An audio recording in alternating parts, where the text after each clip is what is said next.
Bab 693, Cryonics Manusia. Jesse tersenyum. Tentu saja. Lagi pula, kaulah yang memberikan informasinya. Keluarga Park akan berdiri dan menonton saat Steles masuk. Jika Steles berhasil, mereka akan membagi kreditnya secara merata. Jika Steles gagal, Taman dapat dengan mudah melarikan diri. Jika Jordan hadir, dia tidak akan menyetujui permintaan seperti itu, tetapi Jesse sangat ingin menyenangkan dan bersedia dirugikan. Tentu saja, keluarga Park hanya berpura-pura. Mereka tahu bahwa tidak akan ada pertempuran sengit atau bahaya nantinya. Keluarga Park dan Son sudah membicarakan semuanya. Keluarga Park membawa keluarga Steles ke tempat yang sangat terpencil.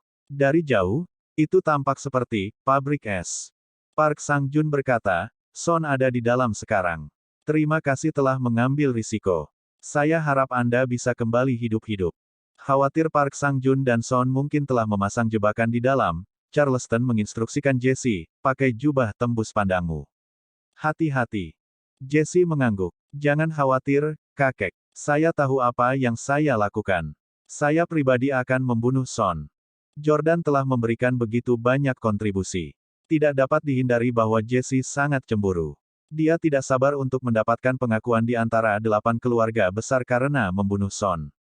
Dengan mengingat hal itu, Jesse memimpin Chimera dan 100 elit lainnya ke dalam pabrik. Mengenakan jubah tembus pandangnya, Jesse memasuki pabrik, menyadari bahwa itu bukan pabrik biasa. Pekerja, di sini semuanya mengenakan seragam khusus dan terlihat sangat berpengetahuan.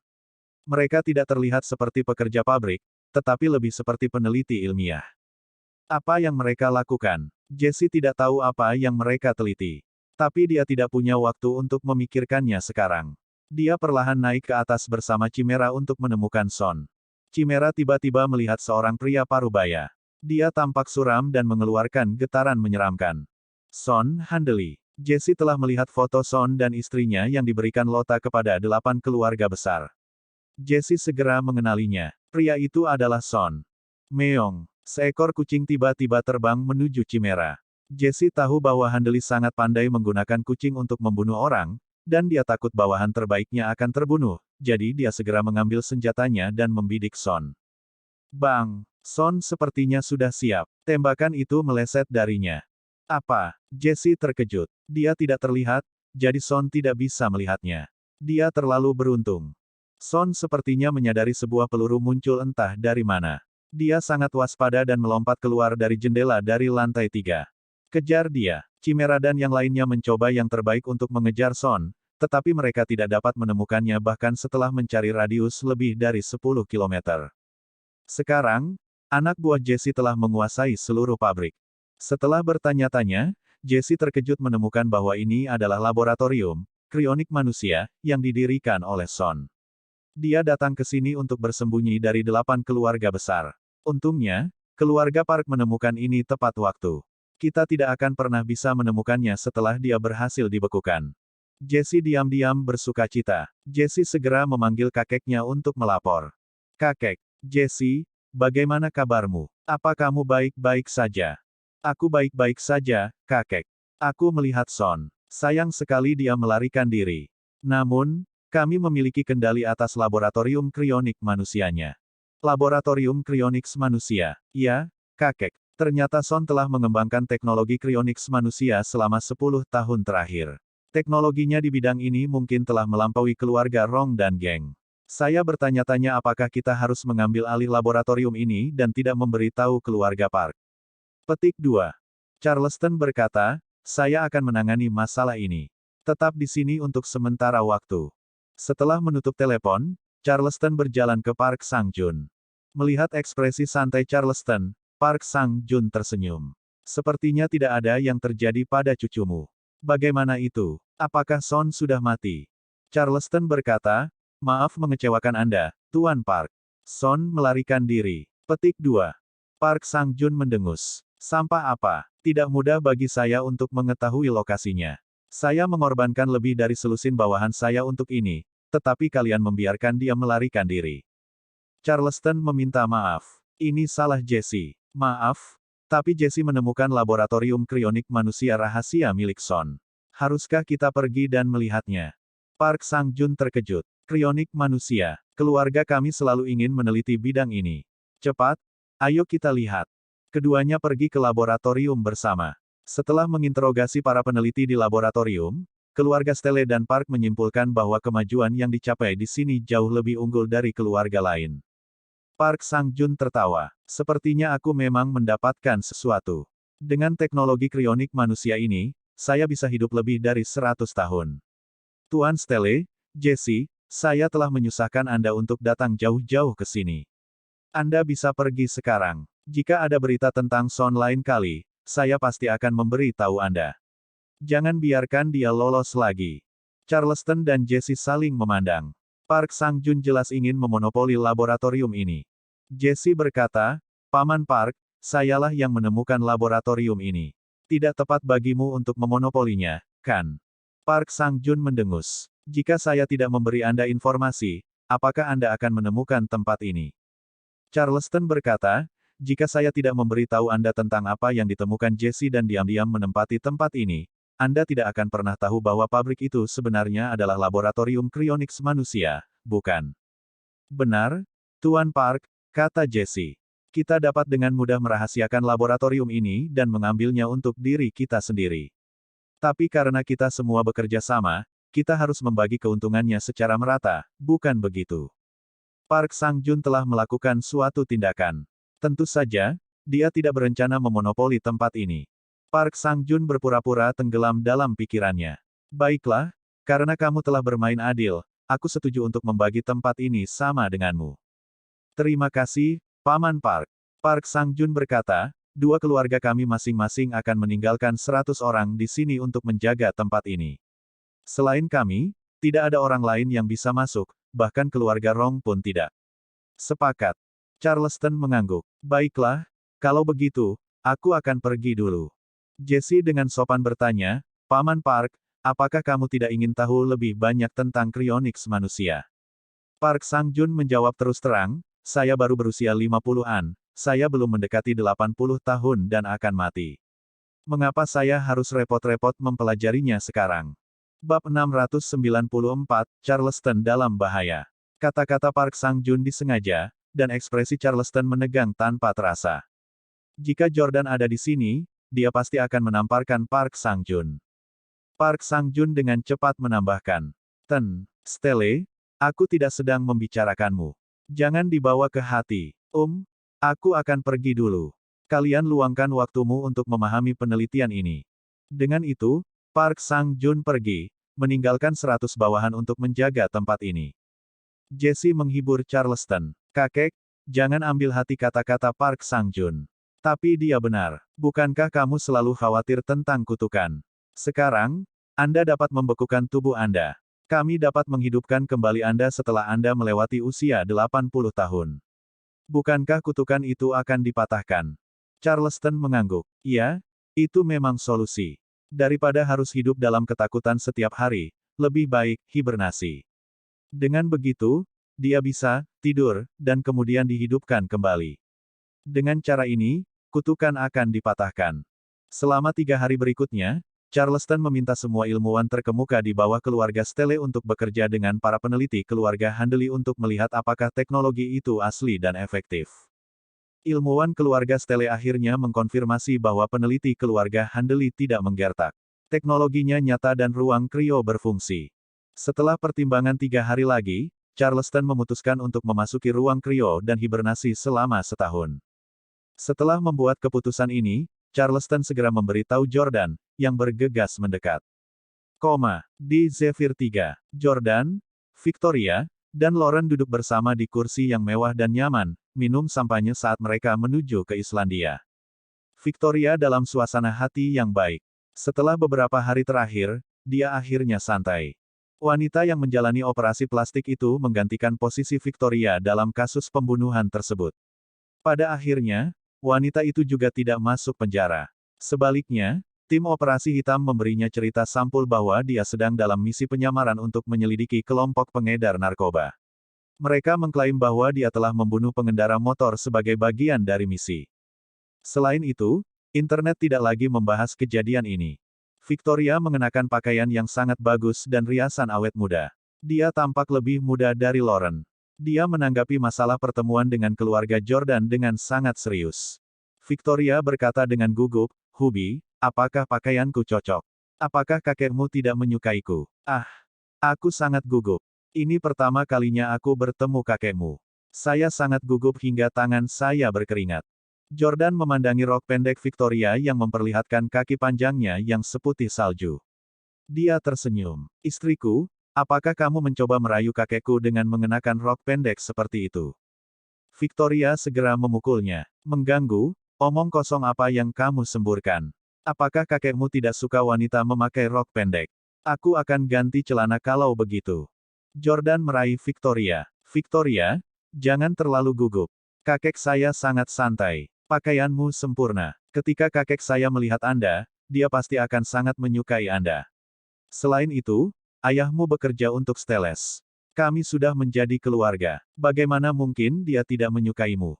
Lauren menyela. "Benar, Victoria. Kakek Jordan adalah orang yang sangat baik." "Baik." Victoria tersenyum dan memegang lengan Jordan dengan gembira. Sejak Jordan kembali ke negara itu dan menyelamatkan Victoria, mereka berdua mengobrol setiap malam dan menjadi lebih dekat dari sebelumnya.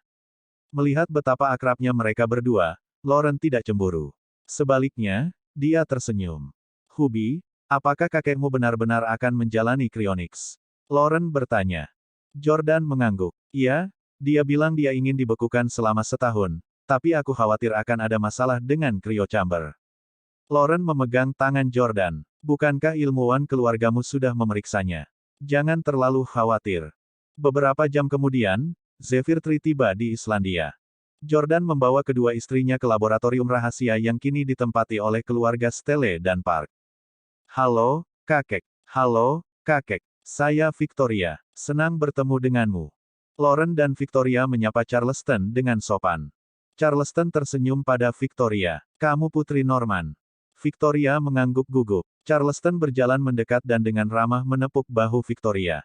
"Nak, kami membawa ayahmu pergi saat itu, menyebabkan kamu menjadi yatim piatu. Aku ingin meminta maaf padamu." Victoria berkata, "Saya sudah tahu seluk-beluk masalah ini. Aku tidak menyalahkanmu, kakek." Charleston mengangguk lega. "Kamu adalah cucu menantuku sekarang. Tidak buruk. Anda dan Lauren sama-sama cantik dan murah hati. Dengan kalian berdua di sisi Jordan, aku merasa sangat lega." "Halo, Jesse. Halo, Jesse." Lauren dan Victoria lahir menyambut Jesse. Jesse mengangguk sebagai jawaban. "Aku sudah memutuskan untuk masuk ke cryo chamber dan hibernasi selama setahun. Selama periode ini, saya akan menyerahkan semua urusan keluarga Stelle kepada Jesse dan Jordan. Anda harus bekerja sama dan melindungi keluarga kami. Jangan biarkan orang luar melakukan apapun pada kita, mengerti?" kata Charleston. Karena Charleston baru saja hibernasi, dia belum mati, jadi dia tidak memilih antara Jesse dan Jordan. Sebaliknya, dia membiarkan mereka berdua bekerja sama. Jesse dan Jordan tidak keberatan.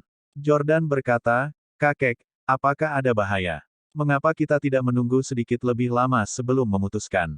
Jesse membalas, "Kakek akan segera berusia 80 tahun. Bagaimana jika sesuatu terjadi?" Charleston tersenyum. "Yordania, jangan khawatir. Tim peneliti kami telah memeriksa ruang krio berkali-kali dengan cermat. Tidak ada masalah. Baiklah, berhenti berdebat tentangku. Aku akan memasuki ruang krio sekarang. Aku akan menyerahkan keluarga Stelle kepada kalian, saudara-saudara."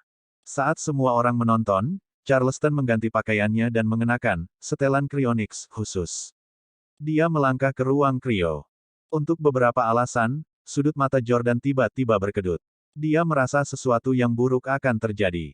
Charleston baru saja melangkah ke ruang krio ketika dia tiba-tiba terhuyung dan jatuh ke tanah. "Kakek." Jordan segera bergegas dan membantu kakeknya berdiri. "Kakek, apakah kamu baik-baik saja?" Charleston melambaikan tangannya. "Tidak apa, aku baru saja terpeleset, puff." Charleston tiba-tiba memuntahkan seteguk darah. Kakek. Jesse, Lauren, Victoria, dan yang lainnya bergegas mendekat dengan cemas.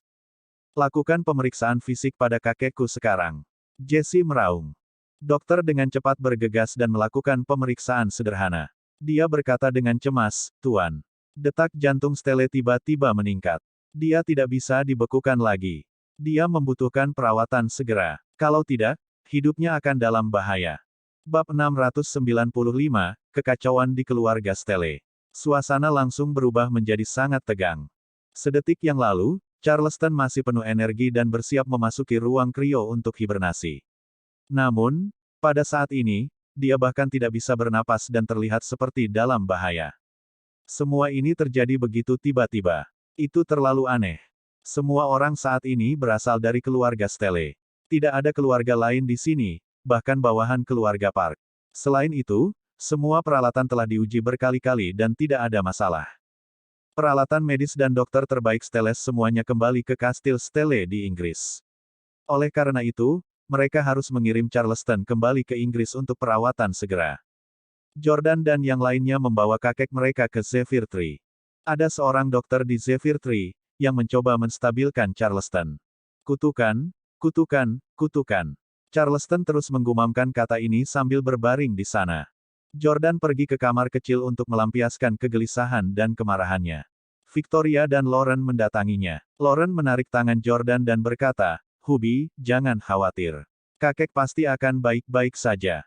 Victoria bertanya, "Hubby, mengapa kakek terus mengucapkan kata kutukan? Apa maksudnya?" Jordan menghela nafas panjang. Tidak seorang pun dari 8 keluarga rahasia yang pernah hidup melewati usia 80 tahun. Kakek ingin lepas dari kutukan dengan menjalani cryonics. Sekarang, dia pasti berpikir bahwa dia telah memicu kutukan dengan melakukan itu. Victoria sepertinya mengerti. Kakek percaya dia pingsan bukan karena dia sakit, tapi karena dia dikutuk. Jordan mengangguk. Lauren terus menepuk punggung Jordan untuk menghiburnya. "Saya pikir kutukan itu terlalu fantastis. Karena kakek tidak terluka atau sakit, dia akan baik-baik saja." Jordan memegang tangan Lauren dan memaksakan senyum. "Terima kasih. Saya harap begitu." Zephyr Tree terbang dengan kecepatan tinggi dan segera tiba di kastil Stele. Saat ini, Stele Castle telah menerima berita tersebut. Semua orang, termasuk para dokter, perawat, dan bahkan tukang kebun dan pelayan kastil, telah dikerahkan. Mereka berdiri di pintu masuk untuk menyambut mereka. Setelah pesawat mendarat, para dokter segera bergegas dan mendorong Charleston ke dalam kastil. Jordan, Jesse dan anggota keluarga lainnya mengikuti dari belakang. Ketika mereka melewati sekelompok pelayan, seorang wanita cantik dan menggerakkan berseragam pelayan mendekati Jordan. Dia bertanya dengan cemas, "Jordan, ada apa dengan kakek?" Itu tidak lain adalah mantan istri Jordan, Hailey. Jordan sudah sangat kesal. Ketika dia melihat Hailey, yang telah mengkhianatinya beberapa kali, dia menjadi semakin marah. "Kenapa kamu masih di sini?" Nyah. Dengan itu, dia mengabaikan Hailey dan terus mengikuti kakeknya. Ini adalah pertama kalinya Victoria berada di kastil Stele, jadi dia terkejut melihat Hailey. "Hailey, mengapa kamu di sini?" Ketika Hailey melihat Victoria, dia menyapanya dengan sopan. "Halo Victoria, kita sudah lama tidak bertemu. Apa yang terjadi dengan kakek Jordan?" Victoria juga tidak menyukai Hailey. Dia tahu betapa Hailey telah menyakiti Jordan di masa lalu. Charleston dalam kondisi kritis dan Jordan sudah sangat kesal karenanya. Namun, jalang ini masih di sini membuatnya kesal. Victoria menjawab dengan dingin, "Mengapa kamu ada di sini? Anda menipu Jordan dan tidur dengan pria lain. Apa hakmu untuk berada di sini?" Saat ini, Lauren menjelaskan, "Victoria, Jesse meminta Hailey menjadi pelayan di sini untuk menghukumnya atas apa yang dia lakukan pada Jordan. Itulah mengapa Hailey tinggal di sini." Victoria mengangguk sebelum berkata kepada Hailey, "Hailey, mungkin kamu telah bertobat, tapi sayangnya, aku percaya bahwa sangat sulit untuk mengubah sifat seseorang. Saat Anda berselingkuh, betapapun menyesalnya Anda akan tetap tergoda di kemudian hari dan melakukan kesalahan yang sama lagi. Saya menyarankan Anda untuk meninggalkan tempat ini." Petik 2. Dengan itu, dia berjalan ke kastil bersama Lauren. Hailey mengenakan seragam pelayan dan dia terlihat sangat manis dan lugu. Dia juga memiliki sosok yang sangat baik, sama sekali tidak kalah dengan Victoria atau Lauren.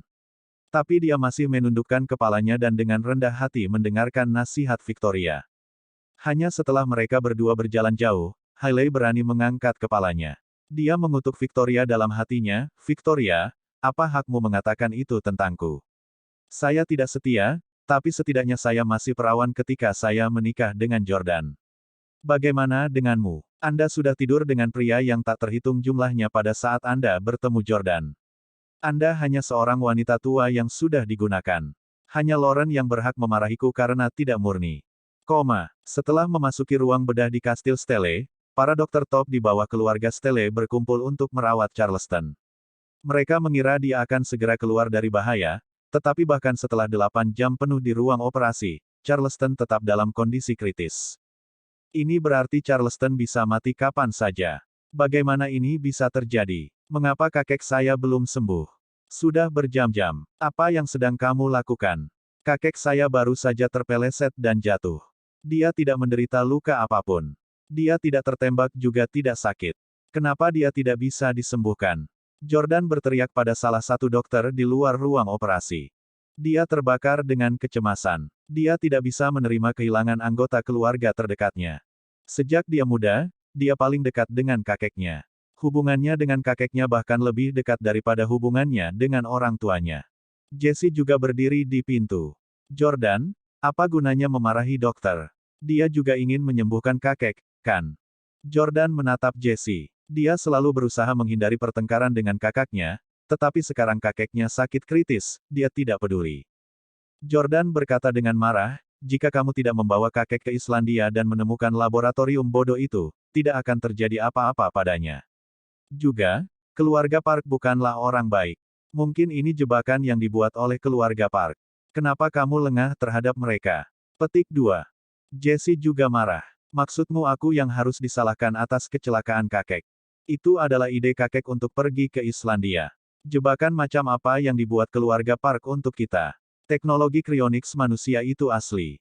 Kami berhasil mendapatkan teknologi canggih ini karena misi ini. Ini semua untuk kredit saya. Jadi teknologi apapun yang Anda bawa kembali itu bagus, sementara apapun yang saya bawa kembali merugikan kakek. Saya tahu Anda ingin memonopoli bisnis keluarga Stelle, tetapi Anda tidak harus membungkuk ke level yang begitu rendah.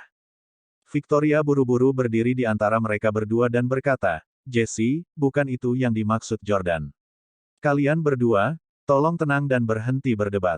Jika kakek mengetahui bahwa kalian berdua bertengkar, dia akan sangat marah. Lauren juga berjalan mendekat dan memegang tangan Jordan. Itu benar, Hubby. Jangan marah. Jordan melepaskan tangan Lauren dan pergi. Suamiku, kemana kamu akan pergi? Lauren bertanya dengan cemas. Aku akan tidur siang, kata Jordan. Huff. Jesse mendengus. Sungguh cucu yang tidak berbakti. Hidup kakek dalam bahaya dan dia bisa mati kapan saja, tapi Jordan masih ingin tidur siang. Bab 696, Hailey memanfaatkan situasi. Banyak orang tidak mengerti mengapa Jordan tidur siang di saat seperti ini. Siapapun bisa tahu bahwa Jordan peduli pada kakeknya. Mustahil dia tidak peduli dengan kondisi kakeknya. Alasan Jordan memilih untuk tidur siang bukan karena dia tidak berperasaan, tetapi karena dia ingin menyelamatkan kakeknya. Jika aku adalah dewa, Jordan berpikir ketika dia berjalan menuju kamar tidurnya. Jika saya adalah dewa, saya akan dapat memprediksi masa depan dalam mimpi saya. Dokter-dokter itu tidak berdaya melawan kondisi kakek saya, tetapi saya dapat memprediksi hasil perawatan dari mimpi saya. Jordan ingin tidur karena dia ingin memimpikannya solusi untuk menyelamatkan kakeknya. Bagaimanapun, Jordan bukanlah seorang dokter profesional. Ini adalah satu-satunya hal yang bisa dia lakukan sekarang untuk menyelamatkan kakeknya.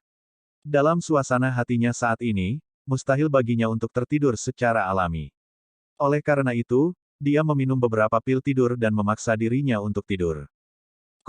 Dalam mimpinya, Jordan melihat kakeknya, Charleston, terbaring di ranjang rumah sakit dengan mata terpejam. Tangan kirinya menjuntai dari tempat tidur. Jordan, Jesse, Jamie, ayah mereka Rowan, dan ibu serta saudara perempuan mereka semuanya berada di samping Charleston. Semua orang dari keluarga Stelle hadir. Semua orang menangis. Charleston sudah mati. Tidak, kakek, teriak Jordan dalam tidurnya. Saat ini, Hailey kebetulan melewati kamar Jordan dengan semangkuk sup. Dia terkejut mendengar Jordan berteriak. Dia segera mendorong membuka pintu dan menemukan dia berbaring di tempat tidur, berbicara dalam tidurnya. Ah, ada apa dengan Jordan? Hailey buru-buru meletakkan mangkuk sup dan berjalan mendekat. Dia duduk di samping tempat tidur dan dengan lembut menepuk Jordan. Jordan, bagaimana kabarmu? Apa kau mengalami mimpi buruk? Hailey menyadari bahwa bukan hanya Jordan yang berteriak, air mata sudah mengalir dari matanya. Jordan, bangun. Hailey mengguncang Jordan lebih keras, ingin membangunkannya. Dia akhirnya berhasil membangunkan Jordan. Dia duduk, tetapi matanya masih dipenuhi air mata.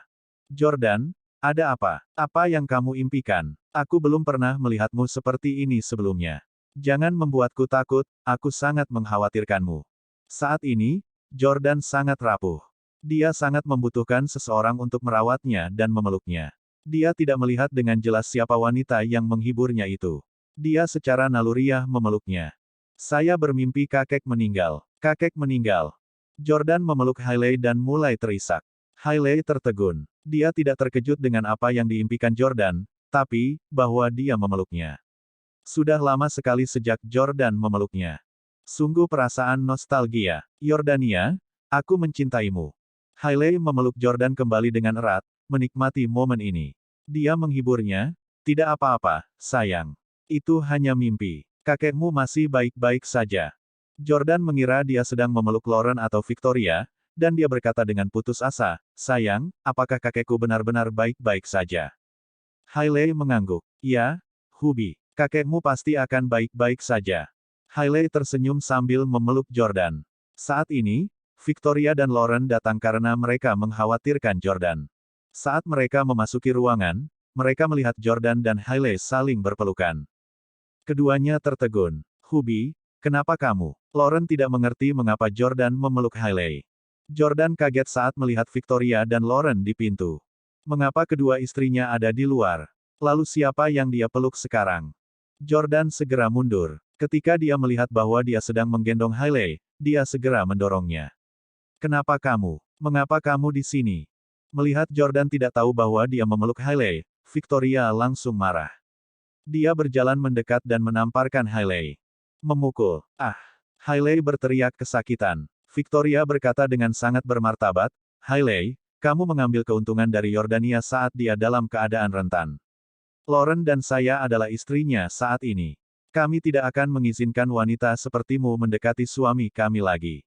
Hailey sangat marah. Bagaimana saya memanfaatkan dia? Saya baru saja lewat dan mendengar Jordan berteriak, jadi saya masuk untuk melihatnya. Ketika saya melihatnya mengalami mimpi buruk, saya membangunkannya. Bagaimana saya tahu bahwa dia akan langsung memeluk saya begitu dia bangun? Dia mengira aku adalah Lauren. Aku terlihat sangat mirip dengannya. Kami berdua sangat cantik. Apakah ini salahku? Victoria berkata dengan jijik, Kamu berani membandingkan dirimu dengan Lauren. Hailey berdiri. Sosoknya setara dengan Victoria. Mengapa saya tidak bisa membandingkan diri saya dengan Lauren?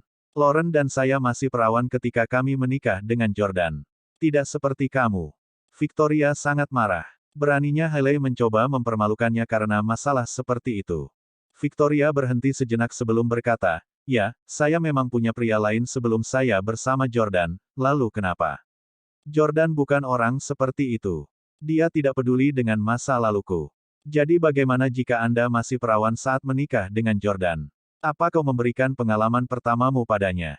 Saya punya pasangan sebelum menikah. Ini bukan sesuatu yang bisa saya ubah karena saya tidak tahu bahwa saya akan bertemu Jordan di masa depan. Tetapi jika saya memiliki pria lain setelah pernikahan kami, itu akan menjadi dosa yang tidak terampuni. Hailey marah. Victoria, jangan terlalu egois. Hanya karena Anda belum melakukannya bukan berarti Anda tidak akan melakukannya di masa depan. Victoria segera mengulurkan tangan kanannya dan bersumpah. Aku bersumpah pada langit bahwa jika aku berselingkuh setelah bersama Jordan, aku akan disambar petir. Victoria. Lauren berteriak pada Victoria. Apa yang salah? Victoria dikejutkan oleh Lauren. Lauren berkata, Victoria, lihat suami kita. Dia menangis. Jangan berdebat dengan Hailey lagi. Baru pada saat itulah Victoria memperhatikan air mata di wajah Jordan. Hatinya sakit untuknya. Victoria memelototi Hailey sebelum meletakkan tangannya. Dia duduk di samping Jordan dan menghiburnya dengan Lauren. Saat ini, Butler Frank tiba-tiba berjalan mendekat. Yordania. Ketika Jordan melihat Butler Frank muncul, dia tahu bahwa dia pasti memiliki sesuatu yang penting untuk diumumkan. Jordan segera berdiri. Butler Frank, bagaimana kabar kakekku? Butler Frank tampak sangat serius. Dia menggelengkan kepalanya dan berkata, "Tuan Jordan, saya khawatir Tuan Stelle tidak akan bisa datang. Dia telah kembali ke kamarnya dan ingin aku memanggilmu. Saya pikir dia ingin memberitahu Anda kata-kata terakhirnya." Air mata Jordan kembali mengalir. Tidak, impian Jordan menjadi kenyataan. Bab 693, Cryonics Manusia. Jesse tersenyum. Tentu